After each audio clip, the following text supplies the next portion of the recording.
Welcome into CBS News 24/7. I'm Juliette Goodrich. We're following breaking news. Shots fired at a Texas high school prompt a large police response and forces students out of class. We'll have the latest.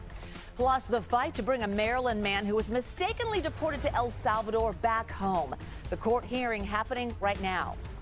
And crime and drugs in New Mexico getting so out of hand, U.S. troops are being called in to help. You're watching CBS News 24/7.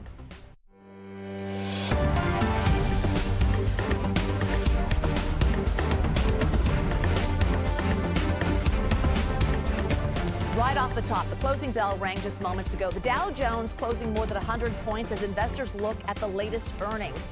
Our interactive stock market heat map, brought to you by FinViz, shows the top 500 stocks. A mixed bag of gains and losses today. We're going to have more market news in just a moment with our own Kelly O'Grady. But first, a major court hearing happening as we speak. The Maryland man who was mistakenly deported to El Salvador. The Trump administration says courts can't compel the return of Kilmar Abrego Garcia to the United States because El Salvador is a sovereign government. So this comes after the Supreme Court ruled the Trump administration must facilitate his return. So here is his wife speaking just moments ago.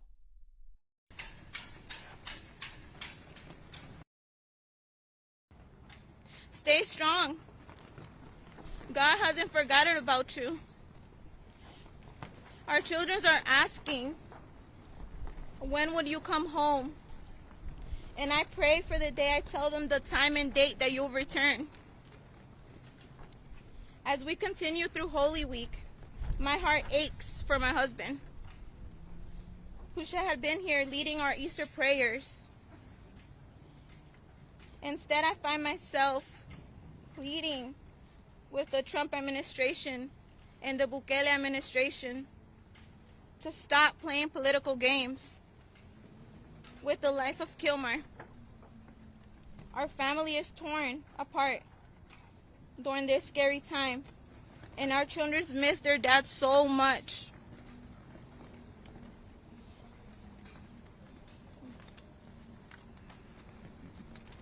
Despite the challenges we continue to face with the U.S. and the Salvadorian government, I hope that the strength of faith and the resilience within us will keep us standing after all the punches we continue to receive. Our ability to fight back against these governments are testimonies to the spirit of fight and restraint that God has given us.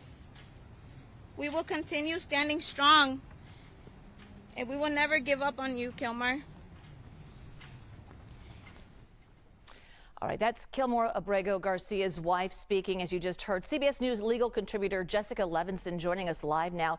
Jessica, what can we expect from today's hearing happening right now? Well, the hearing is really about this question of compliance. What we have, of course, is we know that this case went all the way up to the Supreme Court. The Supreme Court, in a unanimous order, in my view, essentially supported what the district court said, which is that the federal government needs to facilitate Mr. Abrego Garcia returning to the United States. Now, the Supreme Court did say we need some clarification on what the district court said, because the district court's language was specifically facilitate and effectuate his return. The district court, in response to the Supreme Court, essentially just said, okay, we'll strike the word effectuate. But there's been a lot of wrangling since then about whether or not the U.S. government is really complying with that district court order, again, which I read the Supreme Court as largely agreeing with that order. So what we're hearing today is what the U.S. government will say in response, whether or not there's the potential that they would be held in contempt, whether or not the court will try and clarify its order if they think that if the court thinks that it needs to. At this point, again, it's really a question, I believe, of compliance.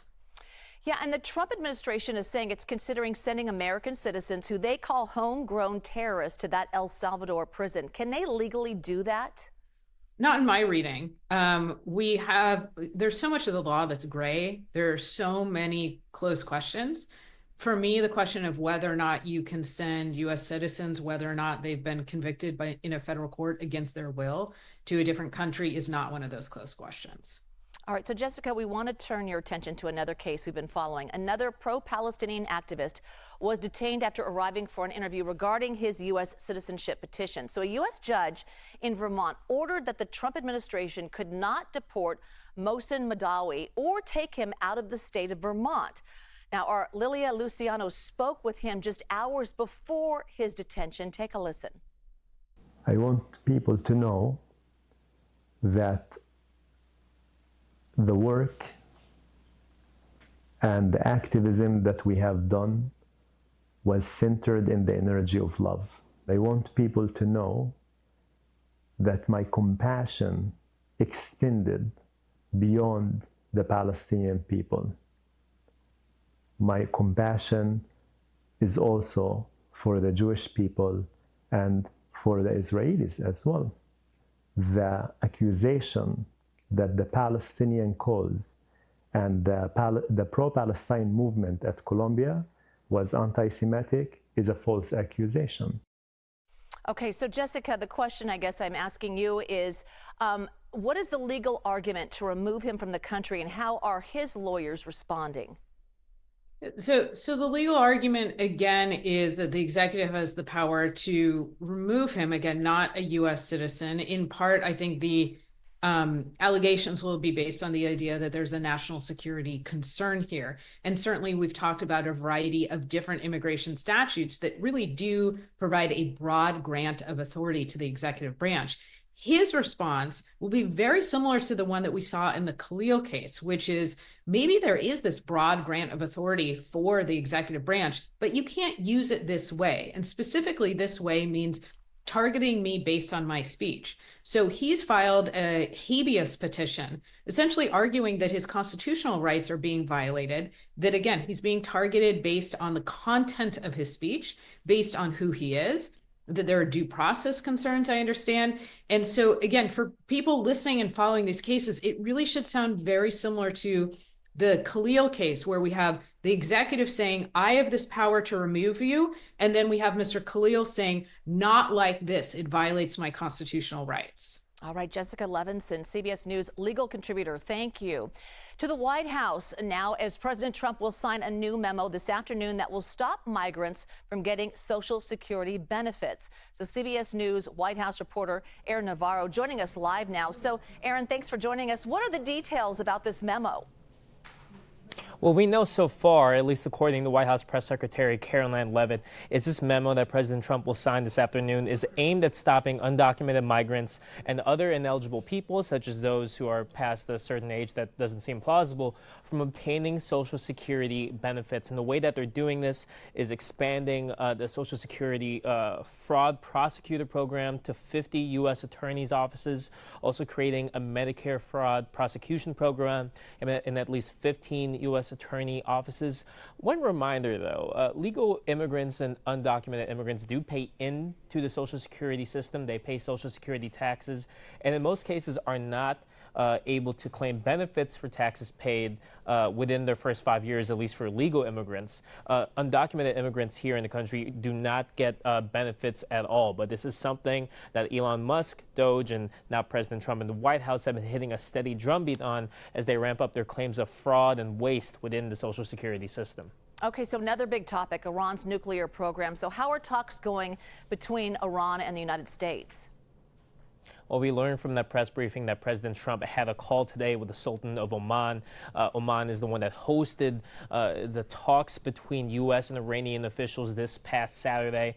In that call, according to Caroline Leavitt, President Trump repeated his request for Iran to end its nuclear program through negotiations. There is another negotiation plan between Special Envoy Steve Witkoff and Iranian officials. And according to Iranian media, that meeting is going to take place again in Oman, but we'll see as it develops throughout this week. Aaron Navarro. Aaron, thanks so much. All right, let's get you to Wall Street now, where stocks wavered as investors react to tariff tensions and the latest batch of first quarter earnings reports. The Dow down more than 150 points. Let's take a look at our interactive stock market heat map. This is brought to you by FinViz, showing the top 500 stocks. And the one that we're closely watching right now is Boeing. Shares of the company slipped following a report from Bloomberg that China ordered its airlines to stop accepting deliveries of Boeing jets. So Trump seemed to confirm the report in a Truth Social post, writing in part that China, quote, reneged on the big Boeing deal, saying that they will not take possession of fully committed two aircraft. So CBS News Money Watch correspondent Kelly O'Grady joining us now. So Kelly, let's talk about that latest information we're hearing about Boeing and really how investors are reacting. Well, investors don't love it, Jules. Boeing has already been taking it on the chin, if you will, over the past year with all of their issues. The stock was down over 2% today, mainly because of that report. Now, kind of a couple things that you sort of have to think about here. I mean, this is a non-tariff weapon, essentially, that China's deploying here and targeting an American company and saying, no, we're not going to accept those if the report is true. And if this is an iconic company for America, it is the #1 U.S. exporter. And China's also a very important market for Boeing when it comes to their future growth. And so investors didn't love this, and certainly it would have been very expensive for China to buy those Boeing planes with that 125% tariff that they had slapped on U.S. goods coming into the country. But not only is this potentially bad news for Boeing, Jules, if you sort of zoom out and you think about this type of targeting of an American company being used on other potential companies. I mean, just think about some of the companies in America that really rely on China for a lot of their revenue. I'm thinking the Walt Disney Company, Nike, Starbucks, Nvidia, Tesla. And so while we haven't seen that happen yet, this was a tool that China leveraged the last time around in 2018 when we had this trade war developing, that maybe it's not retaliatory tariffs so much, but it is targeting American companies that do business in China. Yeah, big business. So while we have you, big banks are reporting their Q1 earnings. So today we heard about the CEO of Bank of America. What was he saying? So some good news. The consumer is still spending, and that has really been a big fear with all of this consumer sentiment deteriorating. Are they going to continue spending those hard-earned dollars? According to Bank of America and what they are seeing, the answer is yes. Now, we have heard from a number of big banks that consumers might have been getting ahead of these tariff deadlines and sort of front-loading some of their purchases. But just a couple of other things from Brian Moynihan, the CEO. He said, potentially, we could be facing a changing economy. That is a direct quote. But their analysts are not predicting a recession right now within the next 12 months. So that was certainly welcome news for investors, businesses, and consumers alike to hear today, Jules. Yeah, I would say so. All right, Kelly O'Grady. Kelly, thank you so much. Breaking news out of Texas. Students evacuated after reports of a shooting at a high school. That's next. You're watching CBS News 24/7.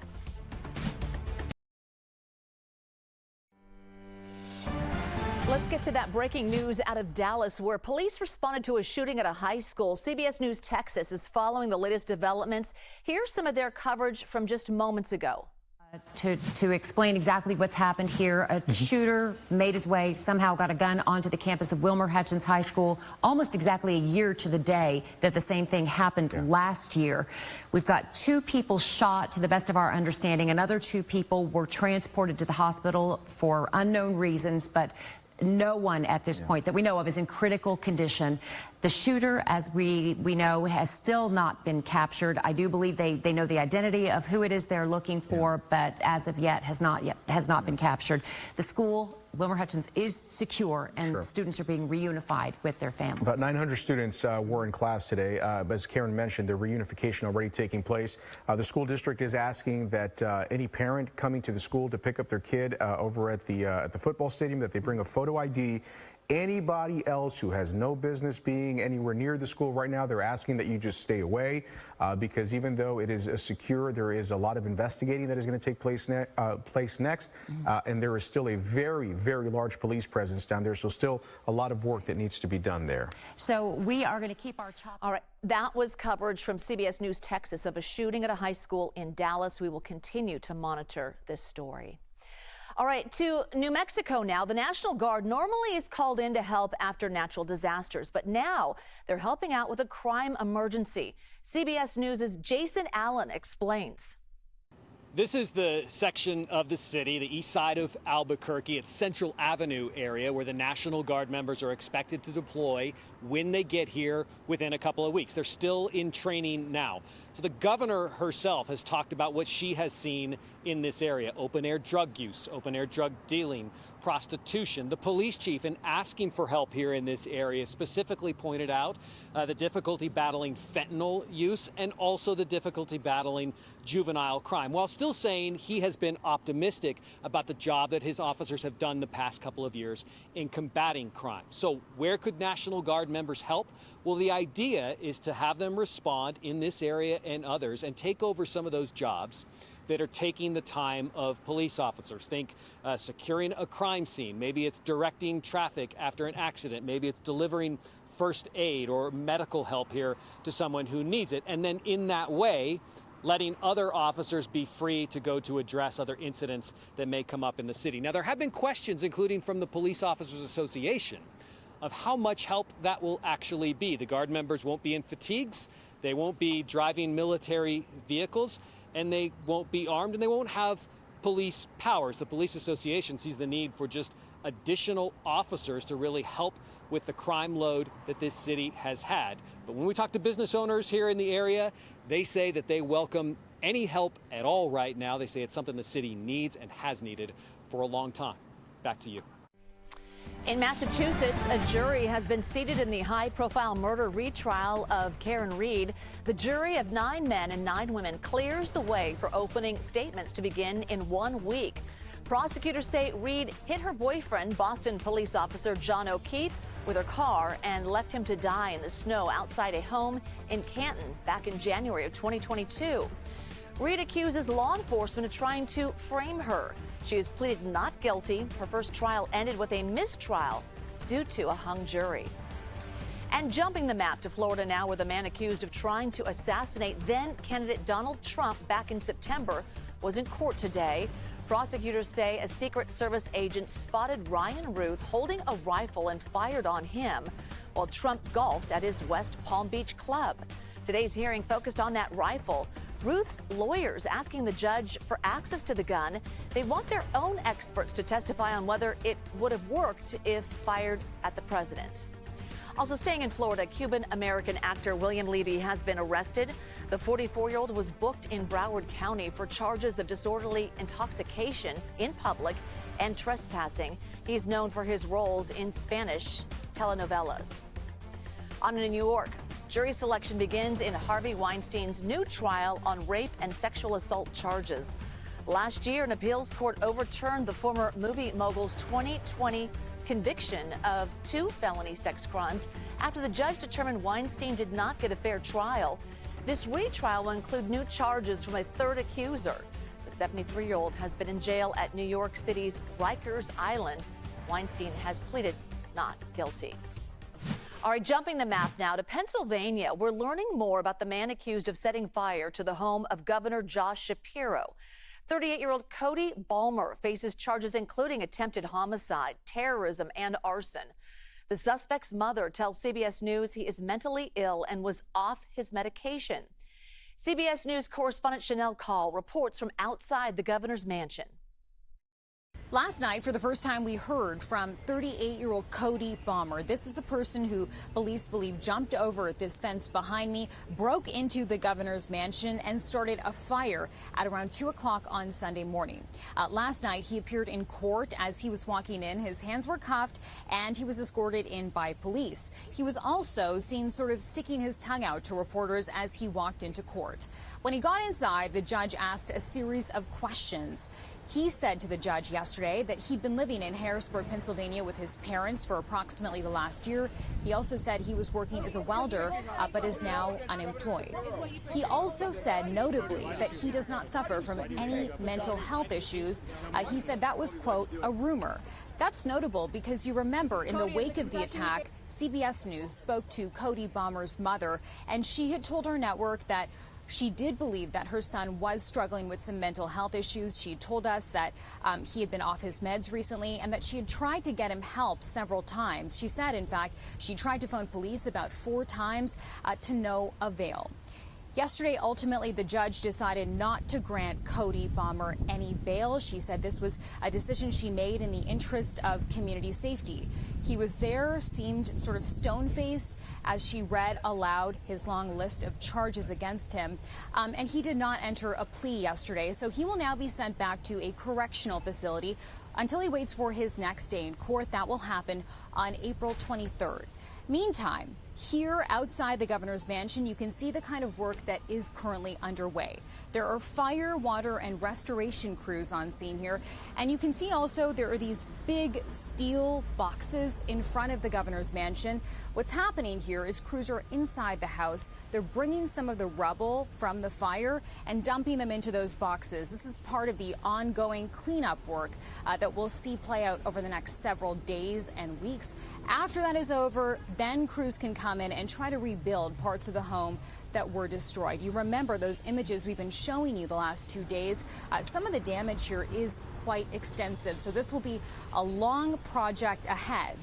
Simultaneously, we're also waiting for some more answers in terms of what happened and how this happened so quickly. Police have said that the suspect had jumped over the fence, got into the home, and managed to set a fire in just a matter of minutes. So certainly some questions this hour about whether there were any security lapses that allowed this event to occur. We are waiting for those answers here in Harrisburg, Pennsylvania. Back to you.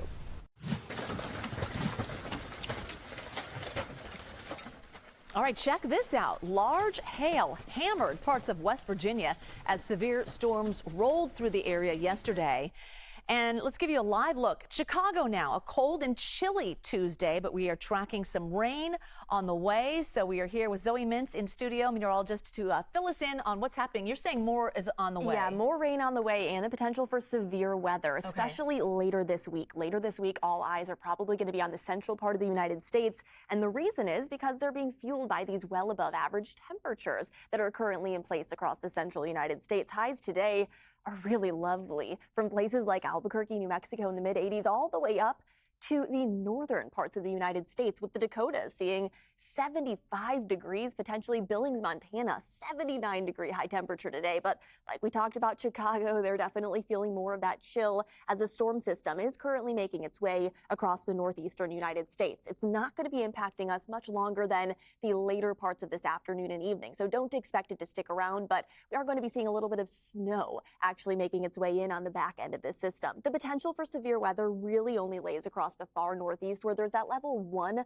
out of 5 risk for marginal severe weather, likely just maybe 1 or 2 stronger thunderstorms. There's also going to be more potential for stronger thunderstorms to develop as that storm system departs. Again, cooler air settling in early tomorrow morning across the northeast, but across the central United States, you'll be noticing more storms beginning to develop by tomorrow afternoon and evening, bringing them again that level 1 out of 5 for severe weather. But there's that much better potential of severe weather later this week. So let's take a look at that, because again, that's what all eyes are going to be on Thursday and into Friday as that storm system continues to strengthen and develop, bringing the potential for large hail damaging winds and maybe even an isolated tornado for places like Iowa over to Kansas and Nebraska, maybe even the northernmost parts of Missouri. That storm system then making its way across the central United States and bringing widespread rainfall from Texas all the way up across the Ohio River Valley. Again, this is going to be later this work week and into this upcoming weekend.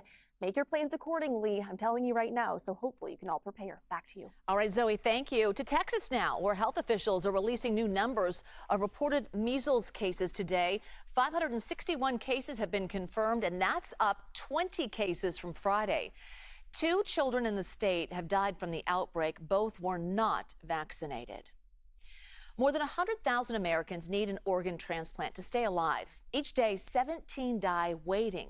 Yet, a CBS News analysis finds 1 out of 5 donated organs is being tossed out.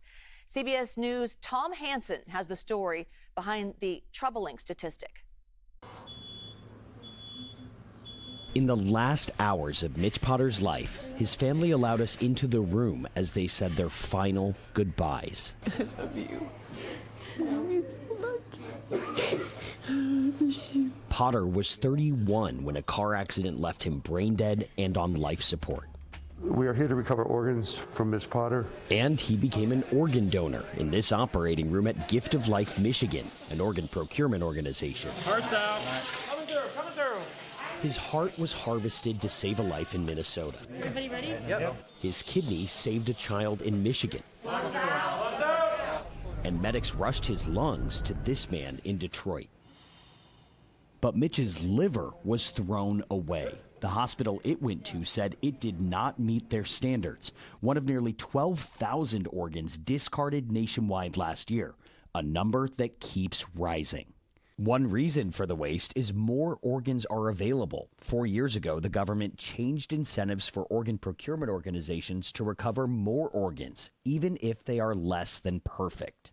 Organs from older donors, organs from donors with diabetes, right? Those donors would not have been pursued 10 years ago. Dr. Richard Formica is president of the organization that sets policy for the U.S. transplant system. 1 in 3 kidneys are thrown away. How does that sit with you? I consider this to be an existential threat to the whole transplant system. We have to make use of those organs. Not all transplant centers will accept less than perfect organs. They are higher risk and require specialized skills and resources to transplant them. Failed transplants can affect a center's rating. Meanwhile, 100,000 patients a year are waiting. Every year I say, this is going to be my year. And then it doesn't come. Just 30 miles from Gift of Life, Michigan, Melanie Knoll is a diabetic whose kidneys failed. She spent the last 3 years on dialysis. If a kidney has the potential to be viable, I would much rather explore that than to continue to just live a life on dialysis. So you would take a less than perfect kidney if it extended your life, got you off dialysis? Yeah, definitely. She has no choice except to wait. But at Hackensack University Medical Center in New Jersey, patients have another option. Dr. Michael Goldstein is director of transplantation. We consider ourselves very aggressive. We don't want to screen out potential organs that could save someone. So Hackensack takes less than perfect organs. It accepts 3 times more kidneys than other transplant centers, and still its patient survival rate is higher than the national average, giving more donor families the chance to see their loved ones live on through organ donation. Families like Mitch Potter's. How do you feel that the last thing he'll do is help more people? Very proud. He's living on in other people, making other people happy and being able to continue their lives, 4 people are alive today thanks to Mitch Potter. The key now, fixing the system that kept that number from being 5. For Eye on America, Tom Hansen, Ann Arbor, Michigan. For more information, visit cbsnews.com/organ donors. The White House threatens to freeze billions of dollars to Harvard. The showdown between the elite school and President Trump next. You're watching CBS News 24/7.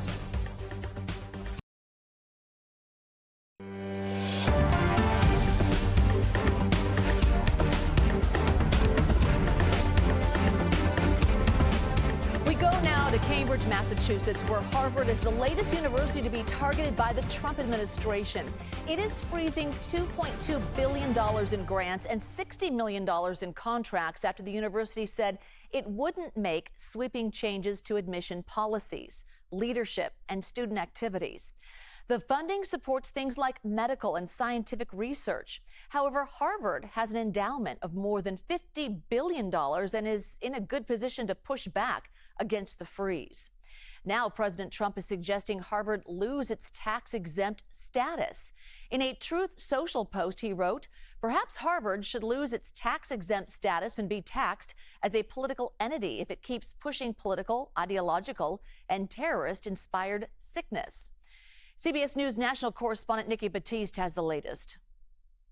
Harvard University here is in a battle of beliefs with the Trump administration. In its latest move, the federal government has frozen about $2 billion in grants here at the university.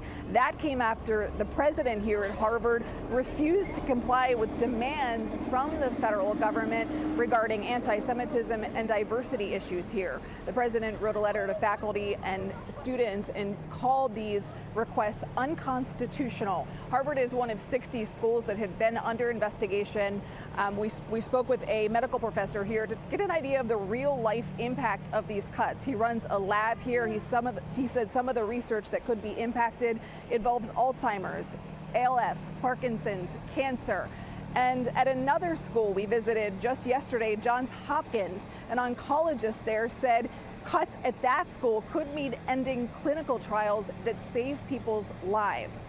That's some idea of what the impact could be on Americans. Back to you. It is day 2 of Meta's courtroom face-off with the Federal Trade Commission. Meta CEO Mark Zuckerberg takes the stand in a D.C. courtroom to defend his company against accusations it illegally monopolized the social media market when it brought Instagram and WhatsApp. So the FTC argues Meta used what it called a buy or bury strategy to eliminate the competition. It wants to force Meta to break off Instagram and WhatsApp. Today in court, the FTC argued Zuckerberg bought Instagram because he saw it as a threat to Facebook. On the stand, Zuckerberg pushed back, claiming he acquired Instagram because he wanted to make the app better. Meta also argues Instagram, Facebook, and WhatsApp do face competition, pointing to apps like TikTok, YouTube, and X. So the fast-moving trade war between the U.S. and China has many of us feeling tariff whiplash. So let's break it down right now, starting from President Trump's so-called Liberation Day on April 2nd. That is when Trump imposed reciprocal tariffs on virtually all U.S. trade partners, raising tariffs on China to 34%.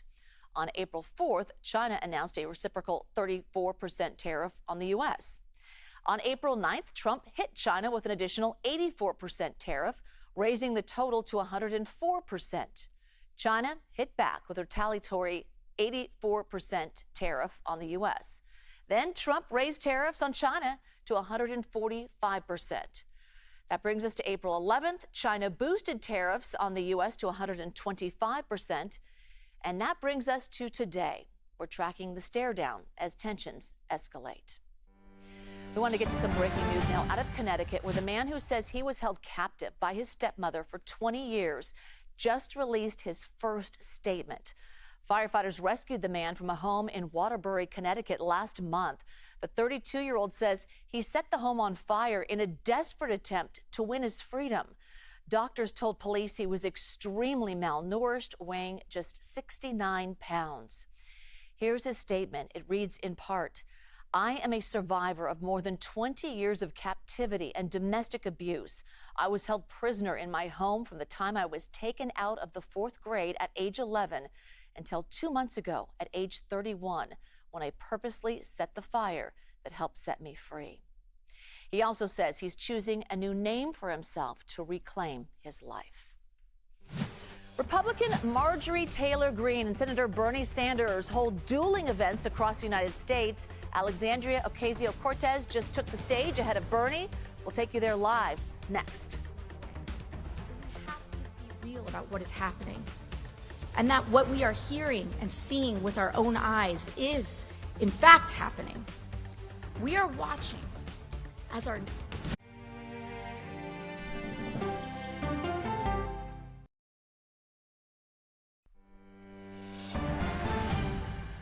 Congress is on spring break, but lawmakers on both sides of the aisle are busy. In Georgia, Representative Marjorie Taylor Greene hosts an in-person town hall in Cobb County. And in California, Senator Bernie Sanders and Representative Alexandria Ocasio-Cortez continue their so-called Fighting Oligarchy tour with a stop in Bakersfield. So we do have team coverage with CBS News reporter Jared Eggleston in Cobb County, Georgia. But we first want to go to CBS News political reporter Nydia Cavazos live outside the Fighting Oligarchy rally. So tell us what's happening there. Representative Alexandria Ocasio-Cortez and Senator Bernie Sanders are here in Bakersfield, California, to deliver the message that they've been carrying all across Western states in the last few weeks. And it's a simple message. It's fight back against what they're calling an oligarchy that's going on in Washington, D.C. Of course, this is reference to President Trump, his actions that he's taken since taking office in January, and also to push back against Elon Musk and his involvement in the White House. Now, Sanders and AOC have been making stops across swing districts or regions that are currently being represented by Republicans in Congress, such as is the case with Bakersfield. And so, of course, given that we're in a county, Kern County, that Trump won in 2016, 2020, and 2024, we did have Trump supporters who are still here in the area protesting against a visit to their home city from AOC and by Senator Bernie Sanders. Let's hear what they had to say today. I'm here in support of basically our presidential administration, Trump and Vance, and all the things they're doing. The Democrats are saying they're lying and they're doing all this stuff, but they're doing everything that Obama said he was going to do, and he never did. You know, like fighting fraud and all the monies. And then Pelosi in 1996, she was saying that we have to do the same thing, and because they have such a hatred for the man, Trump, you know, it's all a bad thing now, and they're calling him all kinds of names and, you know, Nazi, Hitler, and all that stuff, and I don't agree with it. Now, I am standing in front of a few hundred people who were not able to get a seat inside. The venue reached capacity, so doors had to be closed, but there was a lot of enthusiasm, and despite the fact that they couldn't get a seat here, they're still willing to wait outside and hear from a speaker. That's a direct feed from the inside venue, and there's a lot of enthusiasm on the ground, but let's hear what they had to say about why they were willing to wait for hours in line. So today I'm here because I want to represent the left, and I want to represent what America really stands for, and I believe that we stand for the Constitution, and that's why I'm here. I'm here to support Bernie, and I'm here to support AOC. AOC and Sanders will continue on with their tour. It is a tour that's brought them success in terms of crowd sizes, and AOC, we did learn a couple of hours ago that she managed to raise over $9.5 million in the first 3 months of 2025, and all of this is from individual donations, and on average, the donation was $21. So this is a direct result, according to her campaign, from this grassroots movements and the stops that they've had across the western states. Nydia Cavazos. Nydia, thank you so much. All right, CBS News reporter Jared Eggleston joins us live from Acworth, Georgia, where Representative Marjorie Taylor Greene hosts a town hall. So, Jared, why don't you fill us in on what's happening where you are right now?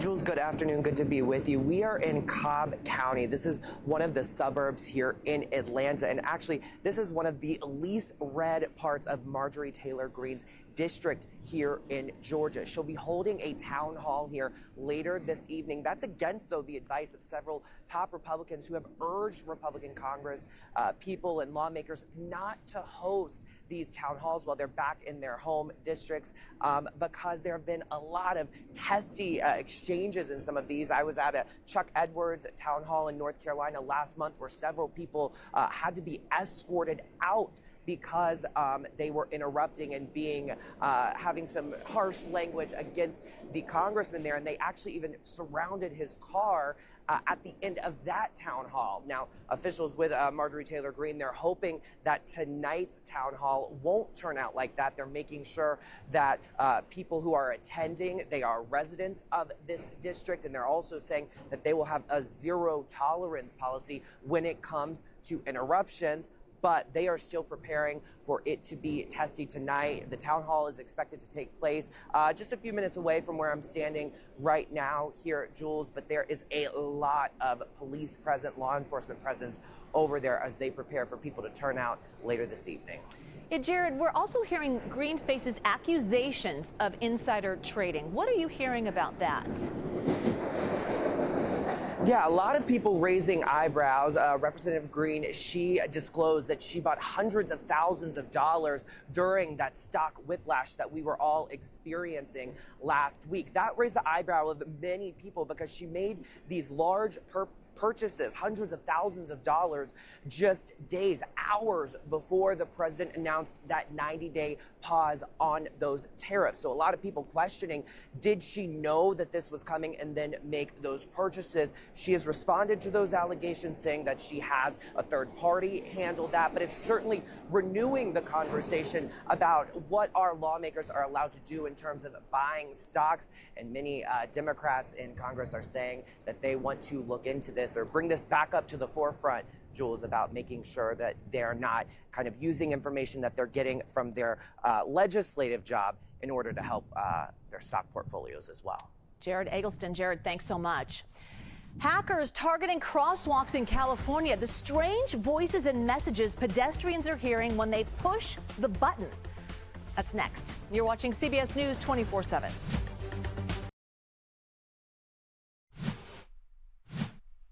Let's bring up our new TikTok tube. Our CBS News social team has so much great content, including video. It's showing the moment a herd of elephants at the San Diego Zoo in California sprung into action after a powerful earthquake hit the region. Watch.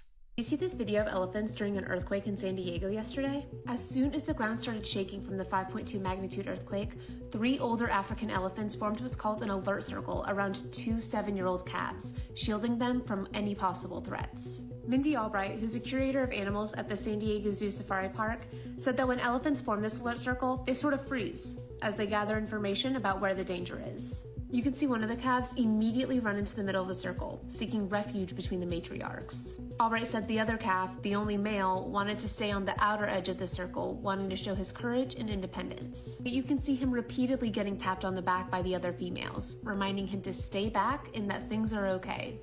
They stayed huddled around the calves for several minutes, even after the shaking stopped. They just appeared at the ready, looking around with their ears spread and flapping. African elephants, which are endangered, are highly intelligent and social animals, and this alert circle shows that they will do whatever they can to protect their own. You can read more about it at cbsnews.com.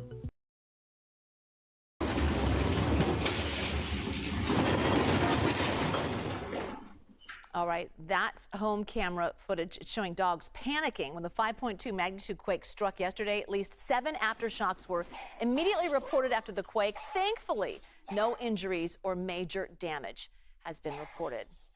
Our social team has so much great content like this on our TikTok and Instagram pages, so follow us at the handle CBS News.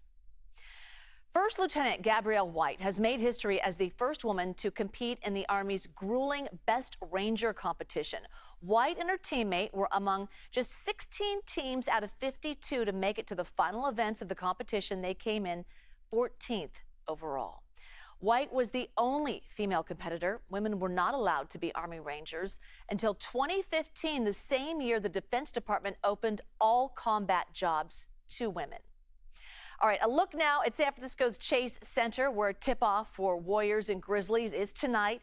It is the start of the play-in tournament before the NBA playoffs. And let's talk WNBA draft, shall we? The Dallas Wings with the #1 pick. They picked up former UConn basketball star Paige Bueckers as expected. The Wings president called it a very special day for the franchise, saying adding Paige is a huge momentum-building moment for the future of the team. And not only did she help lead the UConn Huskies to a national championship, she's also making an impact off the court with a stunning 2.3 million Instagram followers.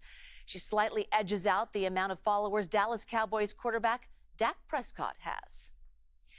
All right, crosswalk buttons in Palo Alto, California appeared to have been hacked by audio imitating tech CEOs.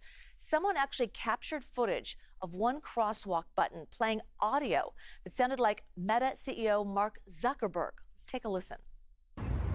Wait. Hi, this is Mark Zuckerberg, but real ones call me the Zuck. You know, it's normal to feel uncomfortable or even violated as we forcefully insert AI into every facet of your conscious experience. And I just want to assure you, you don't need to worry because there's absolutely nothing you can do to stop it. Okay, there were also reports of hacked audio imitating Elon Musk, but the 12 intersections impacted by the hacks have since been disabled. America Decides with Major Garrett is next. The president of the National Black Farmers Association will join to talk tariffs and also the impact on U.S. farmers. You are watching CBS News 24/7.